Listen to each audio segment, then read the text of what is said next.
Now it's time to get into a conversation on some of the topical issues that are dominating the media space. I have three gentlemen in studio with me. Elvis Dakon is the editor of the News Center newspaper, as well as the newscenter.com, the web portal. Elvis, good morning. It's good to see you. Thank you. Welcome back from the trip. Yeah, thank you. Thank you. It was a great trip. Wanda Victor Kuto is a National Executive Committee member for the National Democratic Congress. Wanda, good morning. Good to see you. Good morning. And congratulations on your book launch. Yeah, thank you. Thank you. I heard it was a glorious event. Yeah, by God's grace. Congratulations. My big brother was there to support me. Oh, wow. Wow. Thank you. Wow. The big brother he talks about is Ibrahim Mahama. He is the resident country director for the International Investment LLC. Ibrahim. A very good morning. Good morning to you. You've been missed. We've missed you. Yeah, I missed you guys too. Yes. It's enjoying. Small. But now on that quick note, We're on touring that quick note, I would urge every Ghanaian or everybody to go and buy Victor's Wanda's book, because if you read it, it gives you a guideline within the law of how to secure your visas and travel documents, principally to the US, but it can apply to every other country. And Wanda, fantastic. I really enjoyed the whole process. You know, the backstory of this young man is incredible, and so we wish him well. Thank you so much. Great stuff. And not only buying the book. Elsewhere, when you want to travel, you consult immigration lawyers, and they help you. But in this country, like, we are not used to knowing that if I want to travel, like and I want to use immigration. So you see, it's like the non-availability of immigration lawyers has created the space for connection men. But the best person to consult is an immigration lawyer. So the person guide you. If you are presenting this for me, these are the consequences. Present it this way. Do this. The little money you pay, you will pay less to an immigration lawyer than you are paying to connection man. Right. And your chance of getting it is higher with immigration lawyer. If you are wrongly denied on a certain ground, he is the person who is going to petition the embassy on your behalf. Immigration man cannot petition the embassy. So I think that it's a service that in this country we've not really paid attention to. That's why a lot of people fall for connection people. Right. So I think now that we know that Wanda is in that field, if you want to travel, please just pay small money, consultation fee, and let him help you. So that you present the right information rather than going to connection people. And I think that's one thing we need to promote in this country. Very well. We need to promote it in this country. It's quite interesting that we're hitting the immigration note and traveling and all that, because we're starting with presidential travels this morning. I mean, we're back at this conversation. Over the years, we've listened and heard the back and forth regarding acquisition of presidential jets, the state of our presidential jet, whether it is fit for purpose, whether it is even safe for our president to travel in and all that. The president did a recent travel in his brother's private jet, and it has stirred a lot of conversation within the public space. They even pushed Dr. Callistus Mahama, if you like, to pen an article on same. Do we know the current states of our presidential jet, for which reason the president prefers to fly in his brother's private jet than to use the state-owned private jets? I'll start with you, Elvis. I think the last recorded information about the state of the private jet was presidential jet was when Dr. Mahama appeared in Parliament as defense minister to provide an update why the president is not using the jet. And he gave all kinds of information, including the fact that the entire aircraft is virtually corroded. So I believe anybody Google, you can see what the kind of reason Dr. Mahama gave and the kind of description he gave about the presidential jet, why I think that it's not safe for the president to fly it. Anybody can Google it. See, in this country, we've done presidential jet politics. See, just like petrol politics and other things, we've done presidential jet politics in this country, and that is why we are where we are. I have always said that there's no way we should play with the security of the president of Ghana. True. Under no circumstance, it is not negotiable. Look, if your president should die in an aircraft, do you know the consequences for the nation? It has serious ramifications. So it's something that nobody should politicize. But as a country, we decided to make presidential jet a political issue because it ends people's vote. It started with President Kufuor when he came to power and said he's not going to use the presidential jet bought by former President Rawlings, the Gulfstream. The Gulfstream. His reason was that the procurement process was not subjected to parliamentary approval. So he thinks that since Parliament didn't approve the purchase, he thinks there's something wrong with the purchase, so he won't use it. And he sold it. Under President Kufuor, we sold the presidential jet, the Gulfstream. So that is where the whole event started. So when President Kufuor during his era also attempted to buy presidential jet, the NDC also said, no, if you sold the one, it doesn't matter the reason, we also not allow you to buy it. So it became a major political issue, which led to NPP losing the 20. It was one of the reasons NPP also lost 2008. But President Kufuor ended up ordering the presidential jet, two. One big one and a small one. And the rationale is that the big one will go for long haul flights and the small one will go for short haul flights. But because the NDC did a lot of propaganda with that, that Ghana is poor, the people are hungry, no, why should we buy two presidential jets, and all kinds of things. When they came to power, President Kufuor didn't have a chance to sit in the presidential jet. The president came in when NDC was under President Mills. I remember the late John. One out of the two he had wanted to. I remember because when they came, because of the propaganda they did, now they cancelled the purchase of the big flight, the big one, who is supposed to be the long haul. So they cancelled one and they accepted the smaller one. And when Joseph Henry Smith went to commission it, it became a big issue. I remember we talked about it, that you and the NDC government, because Joseph Henry Smith was then the defense minister, you people said that A, B, C, the people are hungry. Are people still not hungry? Why are you now commissioning? Why if you cancel the big one, why don't you cancel the small one? It became a major issue, but they said at the end of the day, the smaller one. Because we didn't have a bigger one to go for long haul flights and the smaller one to go for short flights, we're using this small flight for all long haul flights and the short haul flights. So we're actually overusing the aircraft. Right. So after 8 years, the plane virtually was not something that anybody would recommend that you should use. Right. Then Akufo-Addo came.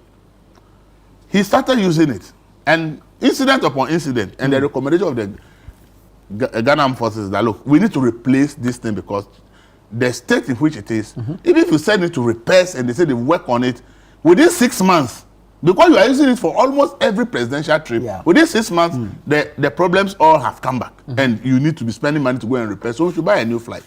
When the issue was tabled, the NDC said never, they will not support it. And because of the advice, the president, Akufo-Addo, who was not lucky to have a brother who has a presidential jet, now has to be renting presidential jets. Private jets. It became a huge topic where Okujeto Black will sit on TV, on radio, and be telling the whole world, Akufo-Addo is on this flight, is leaving this country to this place. He actually made it his duty to be tracking it. Yeah. All kinds of things were said. It's part of the reason Ghanaians voted against Akufo-Addo, because they said Akufo-Addo was living in luxury. He doesn't want to enjoy. We were told that the president was in pristine condition. They said the president is Ghana president is one of the best in the whole of Africa. So if Akufo-Addo is not flying, it's not because it's bad. It's because Akufo-Addo just loved luxury. And unfortunately, when the defense minister was asked to come and defend in parliament, he also went to say, oh, the Ghana one, you can't bath in it. They say, Akufo-Addo wants to be bathing in there. So when it's raining, he's taking showers in the sky. Is bathing in the sky. That's why they want that. We said all kinds of things in this country. Yeah. So nobody expected that this particular government will complain about this presidential jet. But I see facts are facts and reality is reality. The same advice that has been given to Akufo-Addo while he was hiring private jet, the same advice that has been given to Mahama, that if you want to follow politics and say you want to use this, you could die. Because the jet is not it's in not a condition something that you should even rely on. So you see, the very advice the defense minister gave, for which reason Akufo-Addo stopped using this flight and decided to be using a private jet, because he was not fortunate to have any brother who has a presidential jet, a private jet. When NDC use it for votes, now you win the election, the first year we have ordered for a presidential jet. It will be delivered in November. We already placed the order. They are working on it to be delivered in November. So they are questioning all the campaign propaganda against NPP simply because this is not good. And now you said it is in pristine condition. They put the president in. You, the ministers, who did that? Why are they not fly the presidential jet? See, we must learn that. See, there are certain things that we should never subject to partisan politics in this country. But because once we realize that you raise the issue and there is public sentiment against the government, then we keep hitting that place because we need to hit against public sentiment against them to win an election. That is where we are. So for me, I've always said that there's no way we should have been doing this all these years. A president's security should be the paramount interest of every Ghanaian. And therefore, for me, I don't see why anybody should want to do any politics for presidential travels. Okay? Right now, people are saying, the NPP vote on our app. Why is Ibrahim Mahama, his president brother, is using his president plane? We should be grateful to Ibrahim Mahama that he even agreed that his brother should use our presidential jet. Because the amount Akufo-Addo was paying for hiring, if we are not paying and we are only buying fuel, are we not saving Ghana money? We're saving, indeed. So if the man's brother has a president, say, look, until the Ghana one arrives, use mine. Instead of us being grateful to him, we are attacking him because the NDC attacked the NPP. So we cannot say because his brother gave it to him, we should keep quiet. So it's just the politics that it's just politics. But see, I've told people, me when the president was even taking private jet, I wasn't comfortable. Not because he's hiring it, not the cost, but I'm not comfortable because I ask myself, this is a private jet, some private businessman, and they go and hire his jet. Do you know the kind of recording devices that must be in the aircraft? Yeah. If somebody wants information about Ghana, somebody can go and pay somebody to put a device in that before you go and rent it, if they know you are coming for it. True. And on the flight, the president and his team will talk about a lot of things about Ghana. They will say a lot of things. When they are even going, they may be discussing what to go and say at the place. And all kinds of things are said on the flight. So if somebody needs information about Ghana and go and put any recording device on that plane before you go and hire it, you will think you have a secret as a nation, and your entire secret will be in the hand of somebody. And the person can use that for any reason, including even terrorism. So for me, if the brother's plane is what he's using, I am more comfortable with the brother's, but I believe that the brother will not want to do any espionage against Ghana. True. And therefore, if the president is using his brother's plane, I think that if for nothing at all, we should be saying that thank you to Ibrahim Mahama, because if not for that, one would have been spending more money to hire a... Because if you look at the letter Callistus Mahama has written, do you know the final end that you should have said? You should have said, we are sorry to Akufo-Addo. But he refused to say that. You admit.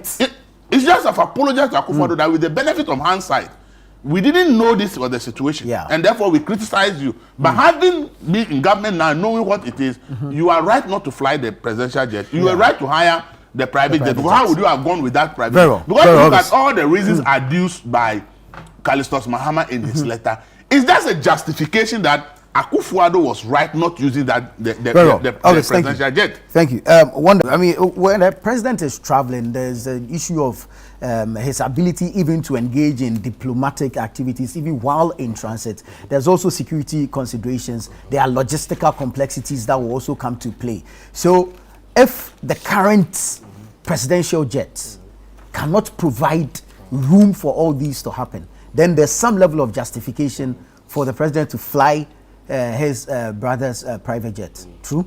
Yeah, thank you very much. Good morning to you, Mr. AJ, my big brother, and to our cherished viewers. Right. I must say that I have read the article by the Secretary to the President.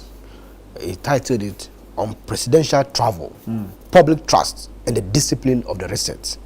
Just want to give you some few quotations from the article. He says that, look, there's an issue of the perception of conflict of interest, and that it's a fair question when people raise that. He went further, I quote, "The president is acutely aware that leadership in Ghana today carries a particular burden, a demand not only for performance but for moral clarity in the use of public power." He says that, look, Ghanaians have the right to demand clarity. In fact, we are duty bound to do so. True. He said, as a country, we need stable, clear, and safe presidential travels. He even disclosed a private conversation with the President of the Republic when the President asked the question, I quote, "What is the safest and the most responsible option for the country right now?" On one of they were just about traveling, and the president posed this question after he was being briefed on the possible options available. Why did I bring out all of this? It tells you the responsibility of members at the presidency. We've had several governments. I don't like doing comparison, but I'm forced to do so. Under the last regime, when issues about difficulty in this country came up, we saw at the UN conference when the president was entering the hall, the secretary to the president at the time was just dancing. And people gave interpretation to it that, look, he didn't care about what was happening, the complaints for Ghanaians and all of that. But if you have a secretary to the president who says that, look, the issues being raised by Ghanaians on conflict of interest are fair, and went ahead to say that, look, this is the responsibility at stake, these are the options, and trying to bring some clarity, that alone comforts me as a Ghanaian. It tells me that, look, the people we have at the presidency are people who are thinking about this country. However, I've also read a write-up by Professor Enoch Opoku Entry, a governance expert and policy analyst. He says, and I quote, policy is not only for procurement. Any good policy is morally framed, not economically framed. What is the moral framing of the technical decision of the president using his brother's private jet for international travels? So clearly on this note, it means that the president's use of his brother's jet raises some moral issues. True. It will economically be sound. And in fact, we must thank him, his brother, Mr. Ibrahim Mahama, for doing this honor or favor to the state. But there are some moral issues. There are some moral issues that has to be looked at, which is why I will agree with Senior here that, look, Ghana obviously must not play politics when it comes to presidential travels. Clearly, we must not play politics. Now, there's something we must also look at. Comparative studies. What do other countries do when it comes to presidential travels? I will start from superpower countries and then move to neighboring countries. In the US, the president does not just fly Air Force One. Even the vehicle that the president will be using in the foreign country is moved along. When President Obama was coming to Ghana, the helicopter that he'll be using in Ghana was brought in from the US. The vehicles was brought in.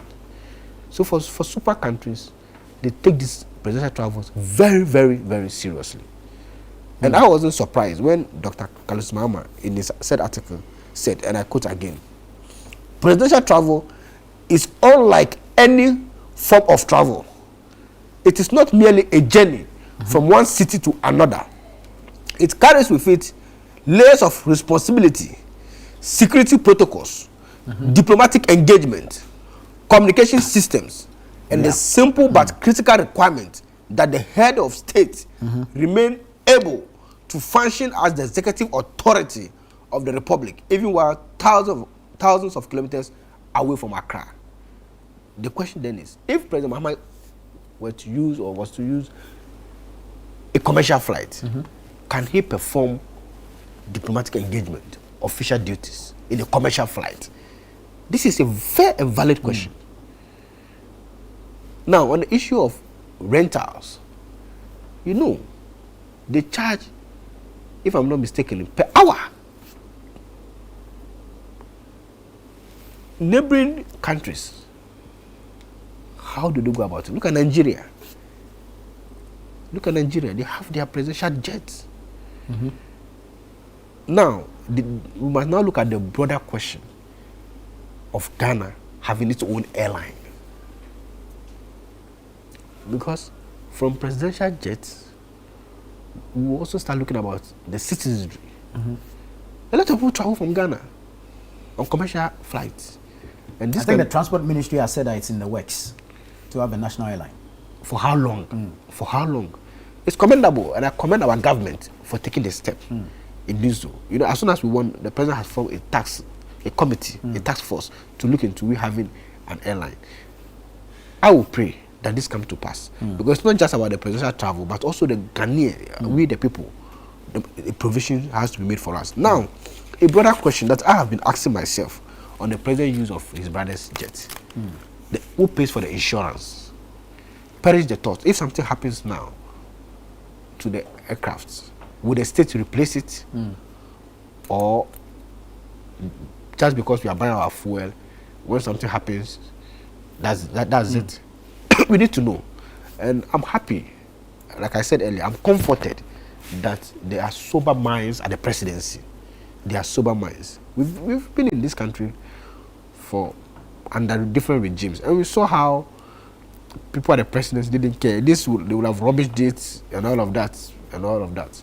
But the secretary of the president himself tells us the soberness of the president, of people at the presidency, and how they are thinking, and I think it's commendable. Thank you. Very well. Ibrahim. Yeah. November 17, 2025. You proposed on this show Yes. that we sell the jet if necessary and buy a new one. Yes. The Falcon jet. Yes. Do you still stand by it? Absolutely. A very good morning to you.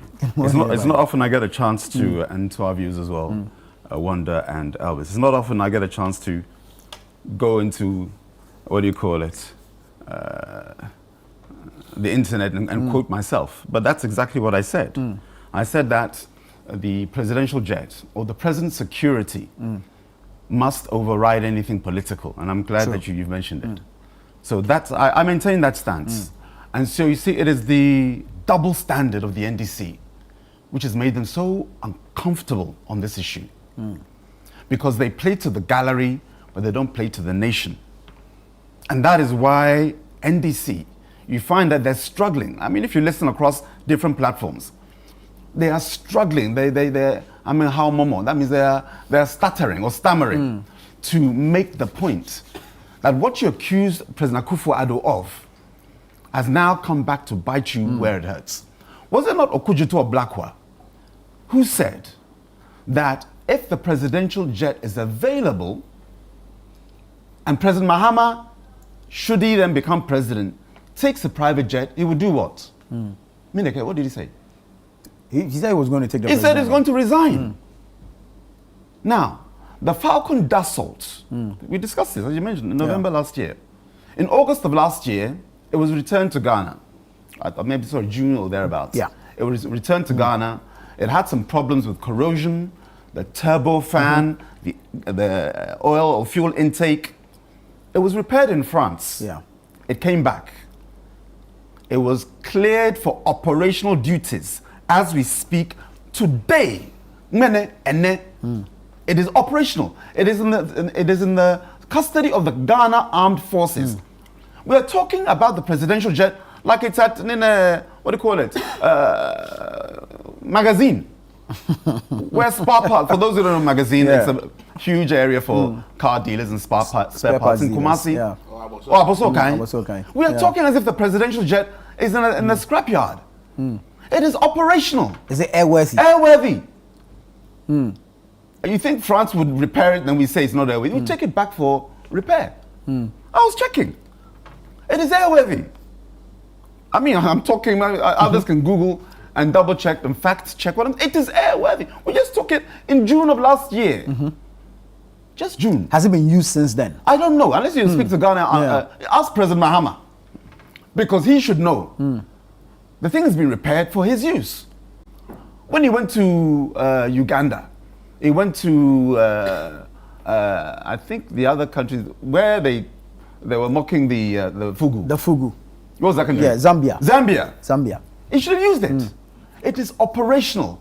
Ghanaians, Ofane, we need to get this narrative out. The plane is operational. You can use it. So, it begs the question. For a long haul travel? It is operational. You're asking me questions like I work there. I don't work there. I can only communicate the information that is publicly available for all of us. Based on the status now. It can go to Nigeria. The president went to Nigeria recently. It can go there. It can go there. Did he so you get my point. Yeah. It is operational. And Okujuto Oblakwa must resign. Really? Because per his own admonition, warning against Akufo-Addo then, if the presidential jet is available and you take a private vehicle, charter it, you must resign. Now, he may say that, oh, I'm talking about cost. Yeah. Yeah, that would be his, because that would his be get the out of argument. jail card. Yeah. If Because it's about the cost of a private jet would not If be it's the about same as cost. paying fuel for Good. using your brother's jet. If it's about cost, then take commercial. That's the best. If cost is your get out of jail card, President Kufuor's travel commercial. President Kufuor has travel commercial. President Mahama recently has travel commercial. While they were president. So it's not a new thing. And if it's about security, and Elvis is right, before you get there, I mean, what are our national security doing, Nana? Won't national security sweep any vehicle? They won't. So I'm just juxtaposing. Elvis makes a good point. But what president enters a vehicle without national security, sweeping it with all the gadgets and the what do you call it? Electronic, gadgetry at their fingertips. You know, even walking into a building before a president visits Nyinahin, and I mentioned Nyinahin is where the bauxite is in Ashanti region. I'll come to why I'm quoting Nyinahin in this submission. Let's say the president goes to visit Nyinahin, the traditional council. National security will sweep the area. True.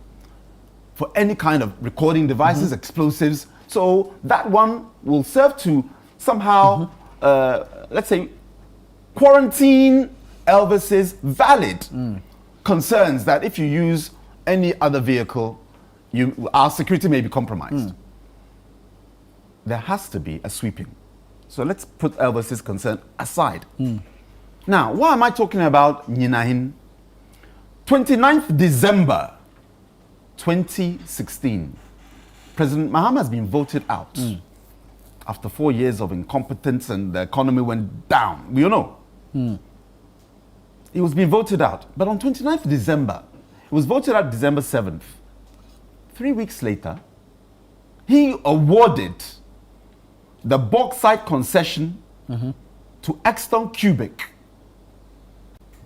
That company is linked to Ibrahim Mahama. Now, some say, Ibrahim, you're lying.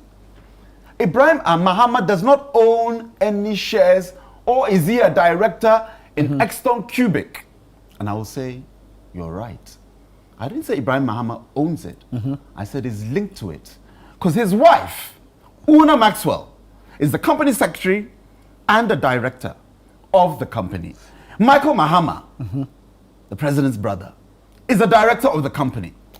I'm coming. So I'm trying to establish the link here. Good. You know, Callistus will tell you that this is good, it's necessary, but where there is conflict of interest, government, presidents must move far away from it, even if it's perceived. It's not about the cost. It's about the governance. You set standards so that others will follow. If it's about cost, and then Jibril Kanozue, remember Jibril Kanozue? The Burkina Bay contractor who gifted a Ford to President Mahama. It's private. Is it not private? It is. Is it not free? President Mahama says, I'm adding this to the pool. What's your problem? Ghana is benefiting. Did NDC even agree? They did not. But some of them were nationalistic when I was on platforms with them. I was on 3FM with some of them. I was on TV3 with some of them on this issue. I'm recounting because I went back online to check my statements. Right. So forgive me, Channel One, if I'm mentioning your colleagues in the industry. It's just to draw people, if they want to check what I said, I'm giving you the receipts. If I say there were NDC people who were against Jibril Kanozue, I'm giving you the station. 3FM, part of General Media, and TV3, and I was on a show with some of them. And they said, no, what Jibril did, what Mahama did was wrong to accept that vehicle. Very well. Private and free. So why am I bringing Nyinahin? Because there is always give and take. We think, oh, President Mahama, oh yeah, dear, your brother is so good. He's given you this free thing, free in terms of just pay for the cost. But these things should be captured. We need the transparency. And beyond being captured, you should avoid it. President Mahama should avoid using his brother's vehicle. And now if you ask me, Ibrahim, why? I'm giving you Exton Cubic. Because I can, with legitimacy, say that there's quid pro quo. Something for something. They are brothers. Ochale, you know, I'm looking for that in a gold mine contract. I need a concession. I'm talking, Ibrahim talking to John Mahama. You remember last time I borrowed you my jets? Ibrahim. Man, Ibrahim. Oh, come on. So, Come on. So the Exxon Come on, Cubic, Ibrahim. Will you say Exxon Cubic is? Come on. That's why I gave you receipts. But there's no direct relation between Exton Cubic and Ibrahim Mahama's private jets. Hold on. Is there? I'm coming. You're going out of office. You award a contract, concession, on the 29th of December. 8 days later, you will be ex-President Mahama in 2017. Who does that? No, answer that question. Sometimes we need to be Ghanaian. And you know me, I'll hit MPP if it deserves it. And I'll praise MPP because most of the time we deserve to be praised. And likewise NDC. On this platform, I've commended NDC on so many things because it helps the Ghana project. If we call a spade a spade. If one day is doing good with this book, I should say because NDC, the book is bad. The book is fantastic. My wife read it. As soon as I got home, she was reading his book. Because it's NDC, I should lie? No. Good. So if I'm telling you that on this issue, that Exton Cubic may have been a quid pro quo, because Una Maxwell, the wife of Ibrahim Mahama, is the company secretary. Michael Mahama, the brother, is the director. The jet belongs to none of these people. It belongs to Ibrahim Mahama. You're not picking up what I'm putting down. Let me have a clue. I'm trying to be as objective because you stated from the beginning. I said, and I stand by it, President Mahama's security must supersede politics. Indeed. Yeah. I framed it, and I've not changed. And you mentioned the date, November 17th, 2025. I've not shifted. The people are now uncomfortable trying to shift our NDC. And they need to understand that sometimes, all the time, put the nation first where the president's security is at hand. True. Because I'm now giving you receipts to show that per even governance, President Mahama himself has given a code of conduct to his people. And people as in government appointees. Avoid issues that will bring embarrassment. Because what stops any other private person from gifting President Mahama a service? And then behind the scenes, and we know how politics plays, hand come, hand go. That's the reality. We should not deceive ourselves. There are people who I've come to know because I'm good friends with them. I would give them access where normally I would ask them to join the queue and follow procedure. But because I know them and I have that fraternity, I'll open my door and give them access where I can in a lawful and legal way. So we should not somehow disabuse our minds that what has happened here is a precedent that should not be repeated, and President Mahama should avoid. I'm telling you directly. Let Ghana pay. If I'm saying that the president's security should be above partisan, then taxpayers should pay for him to charter a jet other than his brother. Because the conflict of interest is too much. Because the best way to understand my argument is this. Let's say you have, God willing, President Alhaji Mahamudu Bawumia, and his brother is gifting him a jet, is gifting him a home. I mean, you can name all the different scenarios. What would NDC say? They would not be happy that you are using private resources for state activity. President Alhaji Mahamudu Bawumia, inshallah. They would be right to question a President Alhaji Mahamudu Bawumia engaging in private use of facilities in a public space. Ibrahim, what would you say? What would you say to the issue of conflict of interest in the president flying his brother's private jets, as against the cost to the taxpayer in renting a private jet? Good. You see, in politics, nothing is truly free. It's never free, and we should understand that relationship, the dichotomy between free and cost. The two don't. They don't merge. It's like oil and water. They don't. There's always a transaction. I think that's what I want to say. In that relationship, there's always a transaction. The Jibril Kanazoe Ford was free. Why did we all kick up against it? This jet is also free. Why? We kicked out because the guy had earned a contract from Ghana. Right. Yes, but I'm saying Contractor had earned a government. So it appeared as a thank you gift. Exactly. So that is why if the Kanazoe had not earned a government of Ghana contract, It confirms that nothing is free. Here's the thing. It confirms that nothing is free. Here's the thing. Am I right? Nothing is free. Let's be honest. Really? With Indeed, ourselves. nothing is free. Because Nana, you're talking about Jibril being like a thank you, but sometimes you pay it forward. Yes, you got the contract. Here's the car. Sometimes, and we know it. We know in our political circles. Let's be honest with our viewers. People will come and say, "Oh, Ibrahim, something for the weekend." So, Mr. Obepamacha, thank you. People who know me know I don't take gifts. They know. My wife will tell you. My wife will say, Ibrahim, people come and say, Ibrahim, and when we're in government, I say, no, thank you. No, thank you. No, thank you. Because my ambition is bigger than the today that I'm in. Exactly. Right. And I have to be above reproach. I'm talking me personally. Do you guys me? People come, and the best person to speak to, because my wife gets piffed. Charlie, why are you saying this thing? I say there's always something behind it. Exactly. People will it's pay transactional. It's transactional. They will give you something in expectation. Very well. So, if I'm landing on my point here, what President Mahama needs to do moving forward, stop using the jet. Don't think of cost. Did I not say MIF just got $5 billion?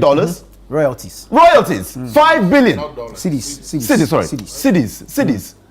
5.43. Yes, the myth that NDC were kicking against, is now giving us 5 billion cedis in royalties. And they said, no, we don't like it. A Japa deal, all that thing. But today, look at the revenue, how MPP thought ahead of time. So, don't use the jets. I have nothing against Ibrahim Mahama. I've met him 3 times, and he's my namesake as well. We're both Ibrahim.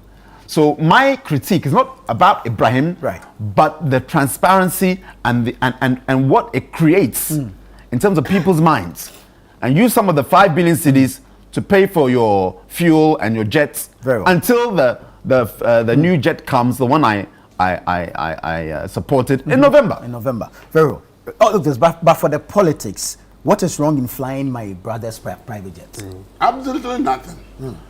Absolutely nothing. As I said, I would prefer that he flies the brother's jet and save me money that can go and provide water for somebody for a borehole than for me to say he should go and fly and pay that money simply because it's his brother. For me, I will not buy that. I always say that there are issues I approach with common sense. That's why I've said that if somebody commits a certain crime and you say remove him, that's the crime warrant remover. So for me, normally I try to be a little bit practical about things. Some things don't make sense to me if you apply it because it's his brother's jet. So let's go and pay so much to hire. And when we are getting this one for free, I'll always go for the free. But I think his advice, he's rather helping the party in power. Because we say goodwill will bring you to power and perception will send you to opposition. True.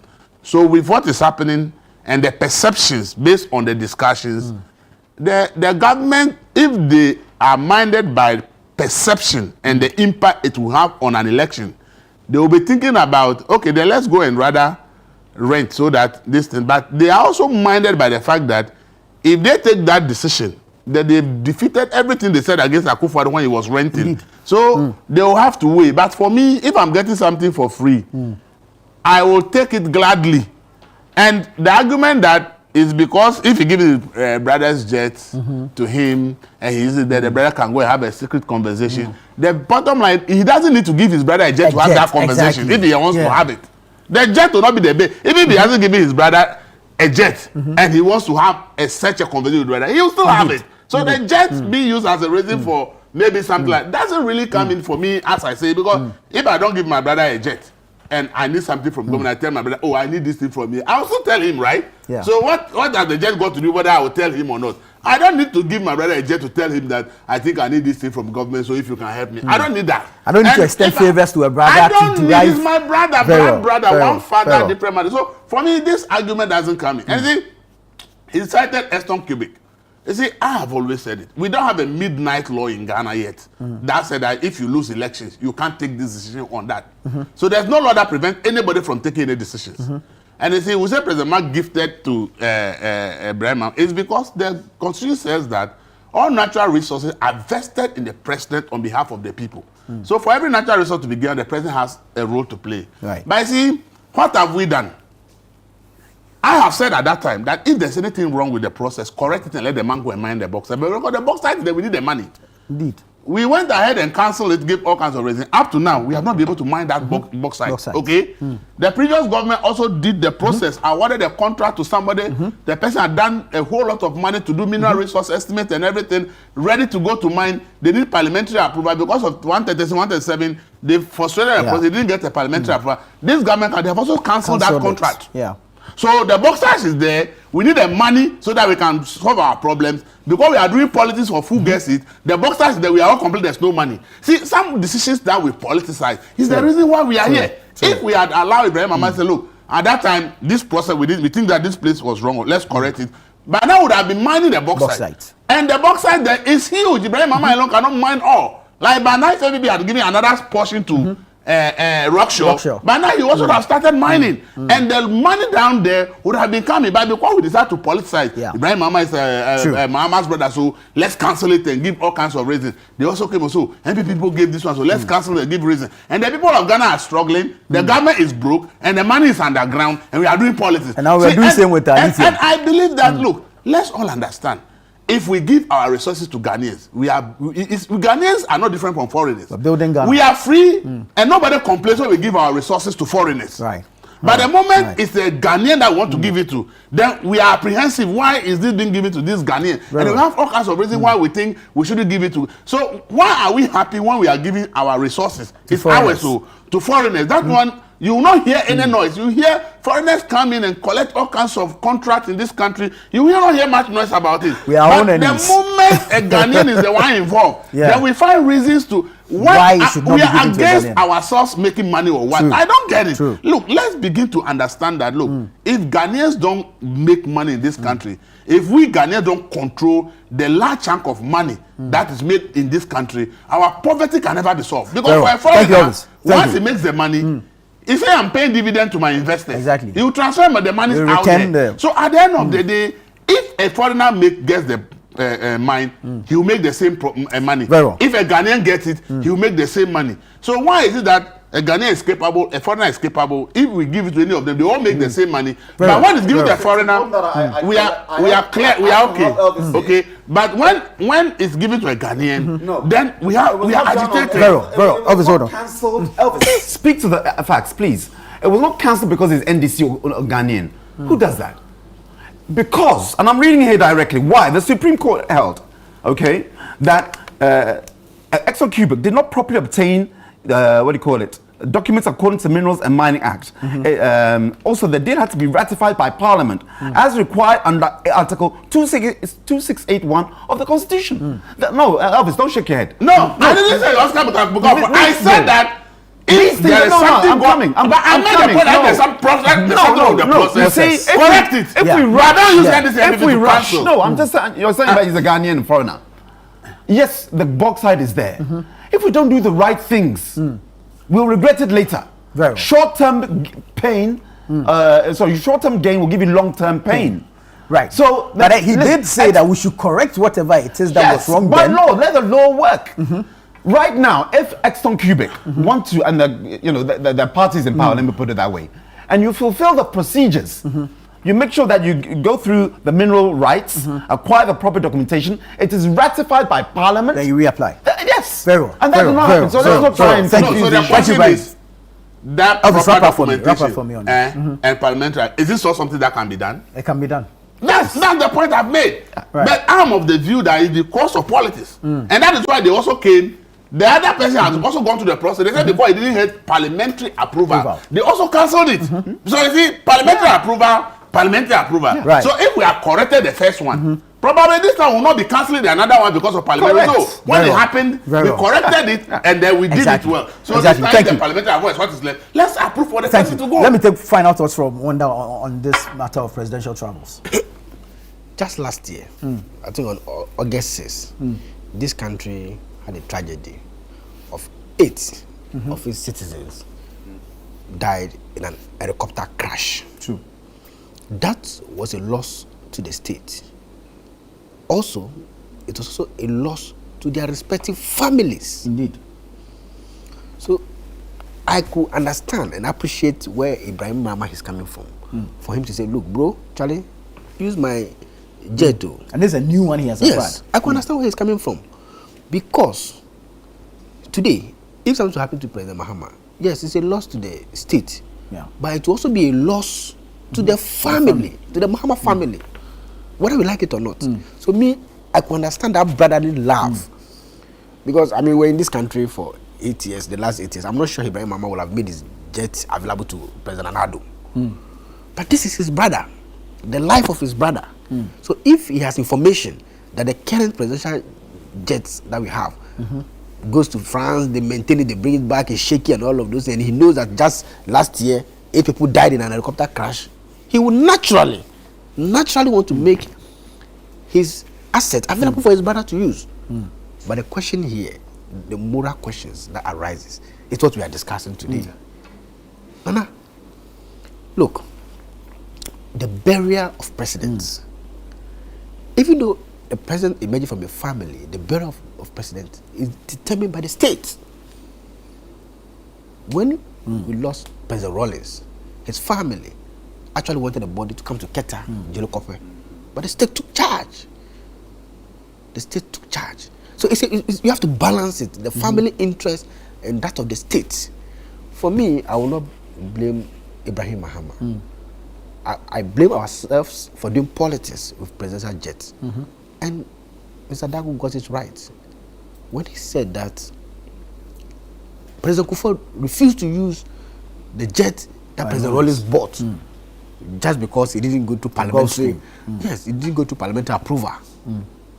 I'm sure the NDC probably could have done better with the 2 jets that President Kufuor also ordered. We probably should not have cancelled the bigger one. We probably will not be having this discussion. And also, we are also guided by the kind of rentals President Nadu did. Spent so much on his presidential travels. But you see, the broader conversation we must have is to prevent wastage in this country. Just last week, we were discussing procurement, people getting money for no job done, corruption and all of that. If we're able to stop this wastage, we will not have problem for the state to spend reasonably on private jets, if you're having 4 or 5. Right. Or if you're having a national airline. But we were discussing SRAs, people fictitious claims against the state, claiming monies for no work done in this country. I think it was about 8.1 billion. We discussed this just last week. Yeah. So if we can stop the wastage in the system, then it will be fair and proper for government to spend on not just 1 jet or 2. I'm happy, like Mr. AJ called for last year, that he supports a private jet, and I'm happy that by November, Ghana will be having, God willing. True. So we thank God for that. Thank you. Vero, Ibrahim, wrap up on this. Yes, I think our viewers would have gained 3 generally same views, though there are differences in terms of our approach. My mantra remains the same. My focus is the same. The president's security must be maintained, devoid of politics, because politics is cyclical. Today is you, tomorrow is me. That's how it is. But within that exchange is always Ghana. And that's how we should frame it. I don't think any of us would even want that President Mahama has any kind of incident. I know that all of us, we pray for him when we pray for the country. I'm sure I do. I'm sure you do as well. Yeah. So why then do we somehow, how can I call it, balance our prayers for the president's health, safety, and well-being with money? Right. Would you, let's say your child, your mom, your dad, they are in a difficult situation, you would move heaven and earth. Indeed. To make sure that that relative of yours is secured. True. And that's the same passion we should have for our leaders, our presidents. That kind of, selflessness. I'm going to, if I have to get $1 trillion to save my daughter, I'll do so. Likewise, the same attitude should go with our president. Whatever it takes to secure his or her presidency, we as a country have to do so. Right. But within that, within my submission there are moral issues. Because there are indeed politics. You cannot somehow decouple politics and the perception of it from what is happening. That's why I'm saying that in terms of conflict of interest, it is not right. Because if it's the brother and it's private, then you've opened the door to any other private person to also give assistance freely to the head of state of Ghana and say that it is free. And we know that it's always transactional. Very well. So he should desist and let the state pay for chartered. We're now, or next month is what? That's my small tree for you. Next month is April. Next month is April. Before in May, June, July, now in November. So I don't think the president's going to travel every single within day. that period, I mean, there will be a number of travels. So I think Khaleesi's Mahama, and I'm landing on this point, Nana Tufo, they should desist using President Ibrahim Mahama's jet, not out of any malice. As I told you, I met him 3 times, and he's a good friend. Not that we talk, but on the 2 occasions that I've met him, we had a Jojo, we got on well. So it's nothing personal against President Mahama, Ibrahim Mahama, or the president himself. There's a moral question here. Because otherwise, when you allow one thing to slide, you unravel the fabric that keeps us together. So I would ask the question to this to NDC who are supporting it. If Ibrahim Mahama did not have a private jet, what would you do? And you only got the delivery of it last month or 3 weeks ago. We saw it on 3 weeks. Yeah. What would you do in the absence of a jet? Would you say that the president should walk? No.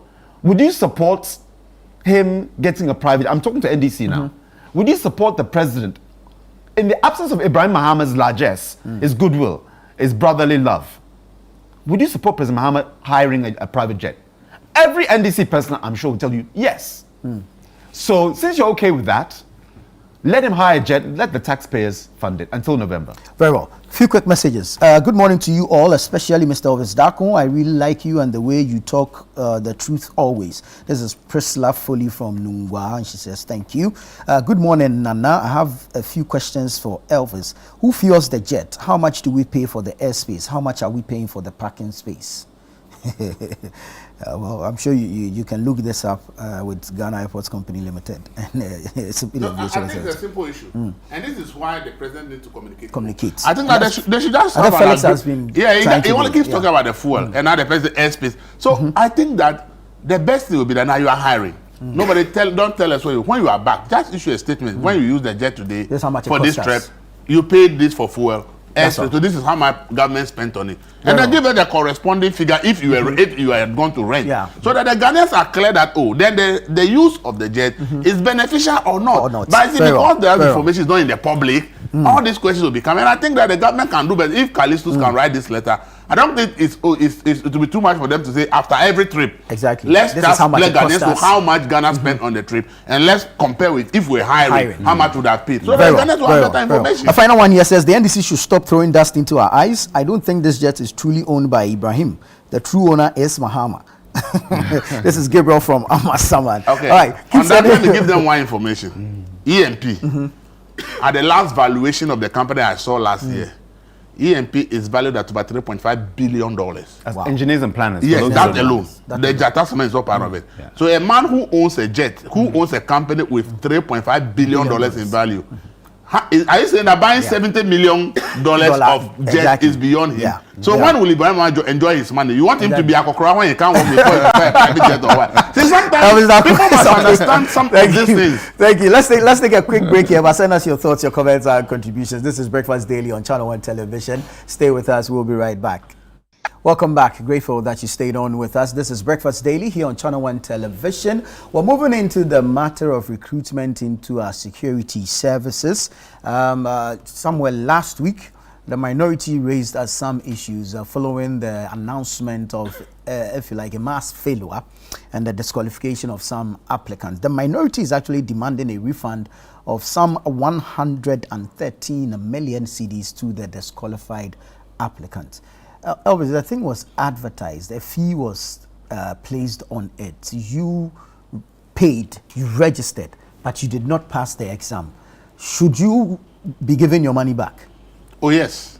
If we are crying that embassies take our money, they don't give us visa, then they should give us our money back. We are always accusing them of cheating us. Why is it that my own government it said I should come to enjoy police, and then when I go, you collect me money? I am of the view that It should those be free? who are passed through, who have been taken, who will go for the training, they should pay. But Okay. until that point, everything should be free. Why? I'm coming to serve my country.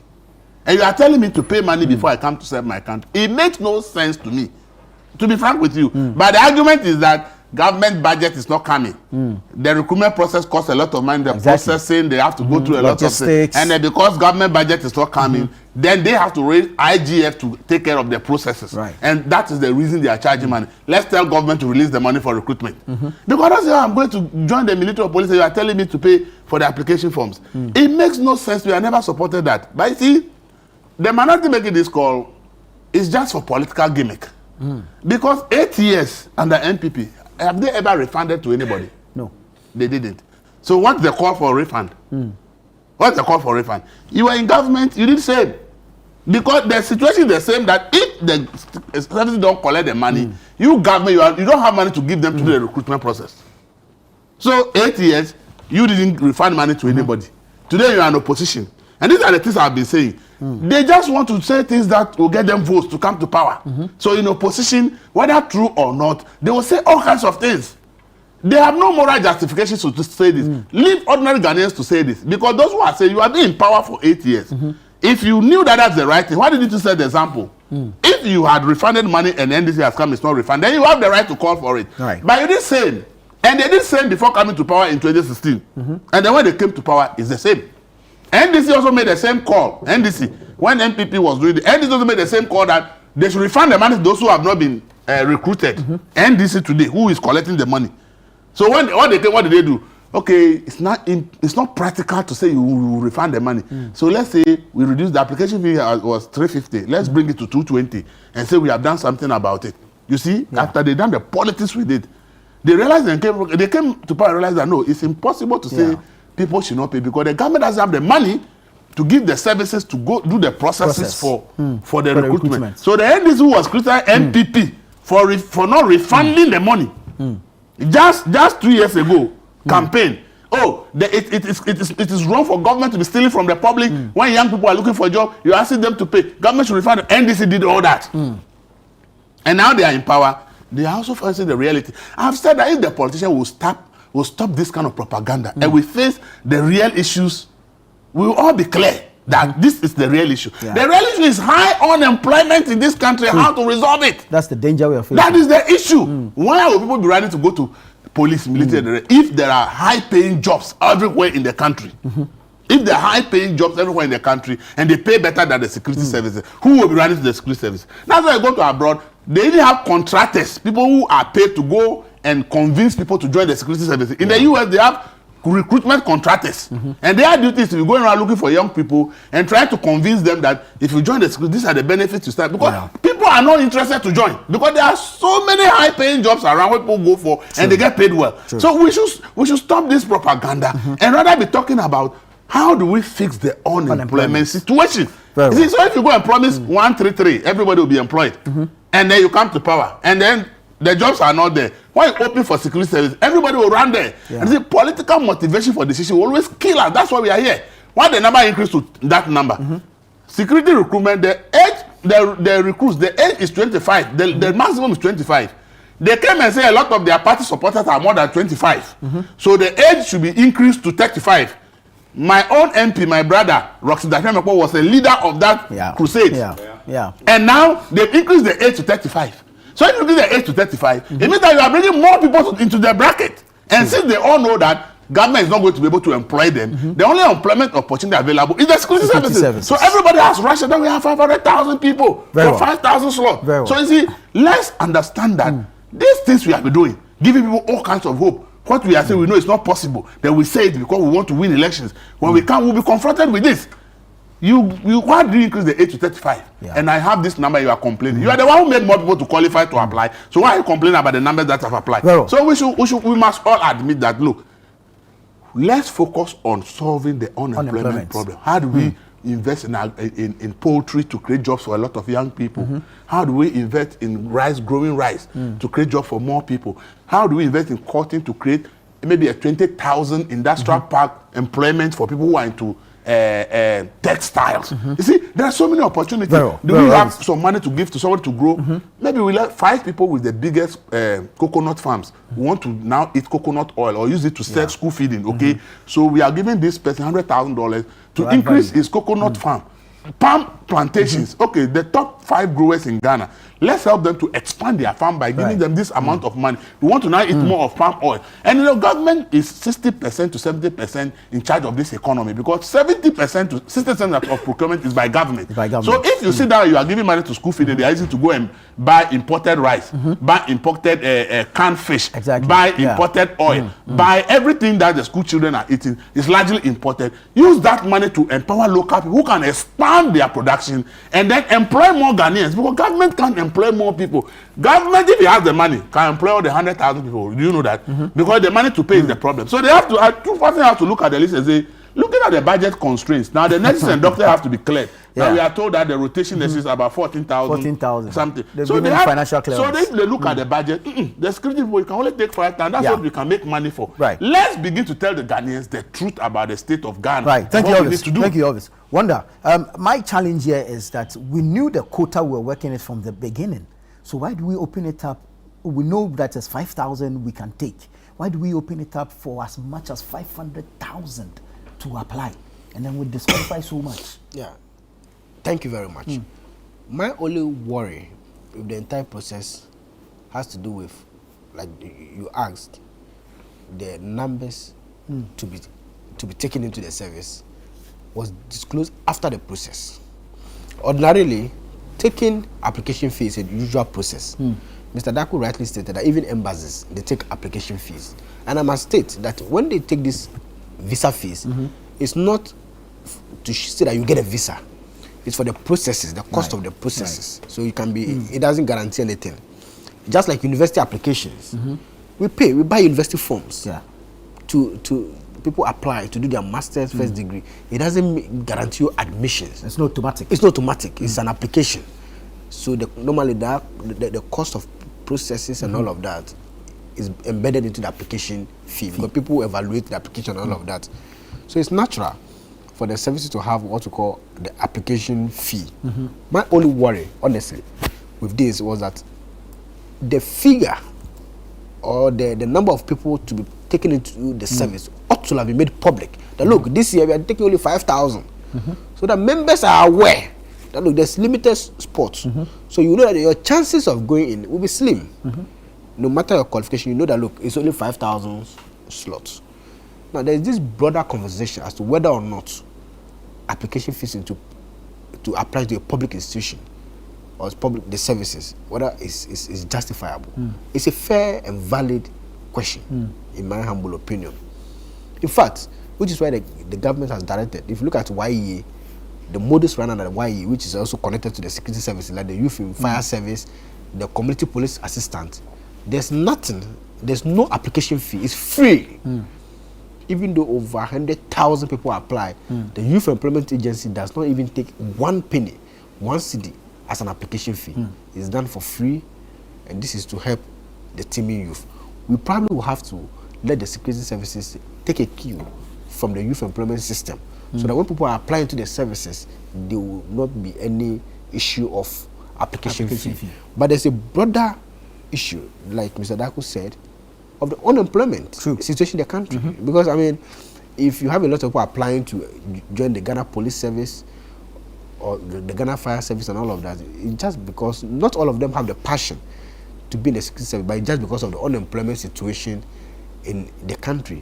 So I'm happy that the NDC, we promised a 24-hour economy. Of course, some of this thing takes time, but I'm happy to note that the president has signed the bill into law, and now we have the 24-hour authority in place. I just hope that it's operationalized quickly, so that we can have the 3-shift system where people work in the morning, others will go in the afternoon, some will go in the evening, and this will largely help reduce the unemployment situation in the country. My only worry and shock is the minority call. They must be consistent. The game of politics is about consistency. Under the MPP, the last regime, people paid application fees. So clearly, the minority call is an act of hypocrisy. It must be condemned. A party in opposition seeking political power should not be engaged in act that shows that they have no principles. You left power barely some 14 months ago. Today, you are saying that money should be refunded to them. How many money did they refund it under their regime? Or is it the case that when they were in power, all those who applied were recruited? I mean, what kind of country do you want to live in? Everything's about politics. Everything's about politics. They should give us a break. Very well. Ibrahim, I'll throw the same question to you. We have a quota of 5,000. Why do we allow for 500,000 applications? We shouldn't. That's the simple answer. And I mentioned this. Let me give you another date. 12th November, 2025. I'll just Google it myself. Yeah. On this same platform, what happened 12th November? Elwak. Ghanaians died. And I criticized the Ghana Armed Forces for not, one, anticipating the crowd, and two, it's a portal. The days of Goro boys are long gone. In fact, all the documentation says don't pay any unauthorized person to our would-be servicemen and women. The portal can say, look, when I get 10,000, I'm shutting down. Yeah. It happens. Across so many other things, like whatever you want to buy, whether you're buying a concert ticket or whatever you're online, it'll tell you, portal shut, finished. And that's all that the security agencies have to do. You give the instruction, the algorithm, and say that when I get 10,000 applications, shut down. Yeah. And you can even do it so that you have regional balance, because there are more people in the crowd than Kumasi. And you can say, okay, per the 16 regions, in Volta region, give me 1,000 applications, and then shut down the portal. Yeah. Anybody accessing the portal from any nodes, okay, from within the Volta region, that's it. If you're in Greater Accra, give me 4,000. And if you're in Tamale and so on, I mean, the technology is there, that you don't discriminate against the nation at large. Every region can have a quota. And when it meets, unless, if I'm in Accra, and I can't log on, unless I fly or travel to Tamale and hope that they have not filled their quota. That way you can somehow sanitize the process so that you have 5,000. At best, the most you need is 15,000 applications. Yeah. At best. At best. That's roughly 1,000 per region. So you get that regional or national balance. And anybody else who then logs in, you're logged out because the thing is full. When the stadium is full, football, can you get in? No. Gates are closed. Gates are closed. We learned that lesson from March the 9th when we had the stadium disaster. Once it's full, we lock the gates. The same thing that we can do in this process. So let me answer your question as directly as I can. It is a money-making scheme. It is. And I said this the last time I was on here. Yeah. That's all it is. Now, what's the difference between MPP and NDC? We were having a short list, okay, whereby when you qualified, as I understand, then payments was affected. I stand to be corrected. If I'm wrong, then I'm wrong. As you apply, you qualify before you make payments. Yes. But I think normally you pay even just to access the portal. Yeah. Yes. But these are some of the interventions, Nana Tufo, that we can bring in. Elvis has mentioned it. Those who qualify, yes, are the ones then to pay. And when I say, and by qualify, I mean even the medical.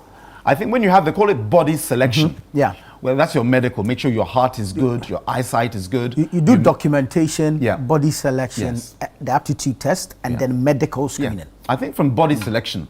Why body selection? Because at body selection, you are really engaging people. I'm talking the armed men, servicemen and women, to administer that process. Right. These people, it costs money. Ordinarily, it shouldn't, because once you're employed, the fact that I assign you to go to Elwak or to Kumasi or to come to 37 military camp in Teshi, you work for me. I'm talking armed servicemen and women. Yeah. Once you work for the government and I send you to Tamale to oversee the recruitment process, why should that be a cost? But we capture it as a cost. So I'm just saying that since there's a human intervention, somebody has to physically check you, and we have to maybe pay or recompense them from the body selection process. Then that's when you start. People pay to continue the process. Yeah. Because up until that point, artificial intelligence now can take all the documentation, and it does it anyway. It does it already. Yeah. You know, if you put in the wrong WASI certificate, it'll block you. If your age is not correct and you don't produce records when you upload your documents, the thing will block you. So already there's an automated process of somehow sifting the applicants where there's no human intervention, i.e. no cost. Right. But from the body selection, there's a human person, and so there's a cost there. Wanda mentioned about, like when you apply for your visa, somebody has to take your visa, either physically or online, and be looking through it. Yeah. They have to be paid for that service. So I think that's how we can do that, moving forward. Very well. Let's move on. Let's discuss the matter of utility tariffs. The PUSC has announced a reduction, so 4% cut in electricity, 3.1% drop in water. This should be good news, but I've heard arguments that it's being countered by a spike in fuel price hikes. Well, I will not even talk about it, but I would say that with the complaints we've had in recent time and the rise in bills, the 4% doesn't really give you any relief, because if you look at what we were told as the first quarter increase and the reality on the ground, people are reporting like 100% increment. People are reporting 200% increment. So if the 50% increment, some credit is vanishing from the meter. So if we are giving 4%, it doesn't really address the people who are going through this. And it's not only, it's a lot of people. Me myself, first I wasn't paying attention, but I realized that 400 cities that takes me like 3 weeks, now taking me 2 weeks. It's taking me 2 weeks instead of 3 weeks for 400 cities. You understand? So clearly something is wrong with I don't know whether it's with the calibration of the metering. There's something really wrong about how the credits are running. And I think that should be the focus. Secondly, we are always told that the foreign exchange plays a key role. Actually, in power plants, it's the cost of the plant and the fuel that it runs on determine the cost of the tariffs. These are the two major ingredients to look at. So if we are looking at the cost of the plant, that one there's nothing we can do about it because they have been built already. But if we are saying that the cost of the CD to dollar, the dollar has really significantly gone down within this. From December, we said we really know that it's been relative stability. So, giving us 4%, the question is that really the true reflection of the exchange rate appreciation that we witnessed? I think that, look, without energy, no country can develop. True. Energy is so critical. And you see, in this economy, you don't forget about even the big companies. The person who is selling water on the street, who needs to freeze it somewhere before taking it to, before when you also feel you buy in the when the light is not on for that day, that person's livelihood is off, because you put this warm water selling on the street, nobody's going to buy. Somebody who is doing ice kinky and needs to freeze it to go and sell, you have destroyed that person. So if you look at the fact that the economy is about 80-90% micro and small scale businesses, and these are the ones that we all say hold the economy. They are the ones that people rely on for a living. When you have a problem with electricity, whether the lights are not on or the cost has come to a point where it's difficult, you realize that you are making the life difficult for those segment of the people. So it's a lady was crying the last time on social media that she's a seamstress. Now she can't sew because when she looks at the increment in the tariff, she's unable to buy credit onto the.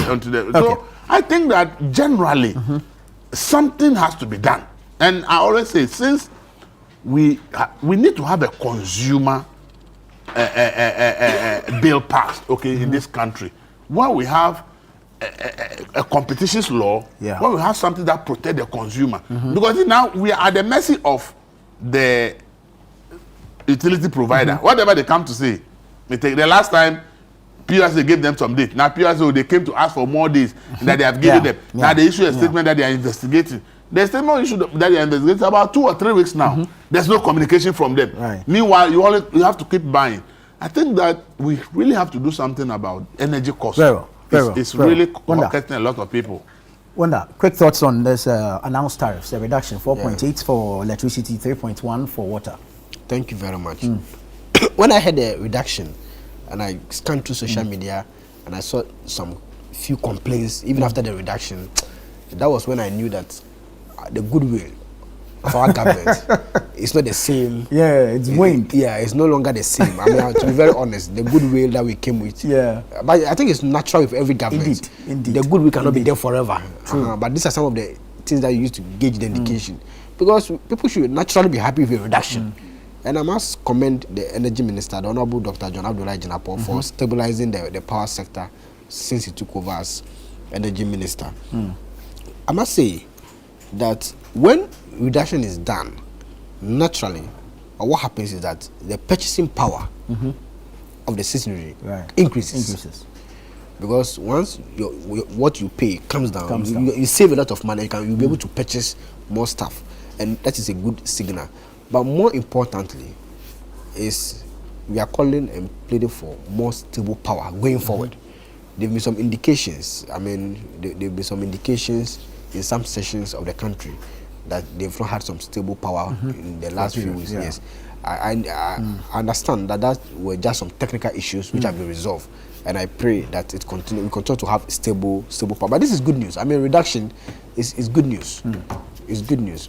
We cannot always just be criticizing government for criticizing sake. The fact is that the cost of electricity has been reduced. The cost of water has been reduced. What else can you demand from your government, if not for good things like this? Wow. Thank you. Wow. Ibrahim, you have the final say on this. Thank you. I want to share with Wanda the reason why there's no goodwill. Because you saw, I'm coming. I want to explain why. Because the facts are here. Yeah. Why is there? Actually, no, they've reduced it by 4%. So why are we not jubilating? And the reason why we're not jubilating is this.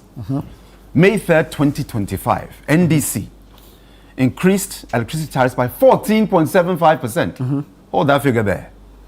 Mid-year, quarterly adjustment, July 1st, just some 2 months later, they added another 2.45% on top.